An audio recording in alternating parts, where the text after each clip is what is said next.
బంగాళదుంప పప్పు, బంగాళదుంప మజ్జ పేరేదైనా ఈ డిష్ ఇలా అయితే రెడీ చేసుకోండి. రుచి అయితే అదిరిపోతుంది, ఈజీగా కూడా అయిపోతుంది. నేను ఒక 1/2 కేజీ బంగాళదుంపలు అయితే తీసుకున్నాను, 3 విజిల్స్ తెప్పించాను.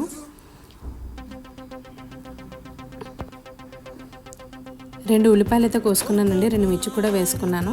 చూపించిన విధంగా ఇలా అయితే పోపు అయితే పెట్టిన తర్వాత ఉల్లిపాయలు అయితే బాగా మగ్గాలండి, గోల్డెన్ బ్రౌన్ అయితే రావాలన్నమాట. అప్పుడే ఈ మజ్జి యొక్క టేస్ట్ చాలా బాగుంటుంది. పక్కన పెట్టిన బంగాళదుంపలో కారం, ఉప్పు, పసుపు వేసుకొని మెదిపేసి పక్కనైతే ఉంచుకోవాలండి. ఉల్లిపాయలు వేగిన తర్వాత ఈ మిశ్రమాన్ని అంతా అందులో అయితే వేసుకోవాలి. బాగా కలుపుకొని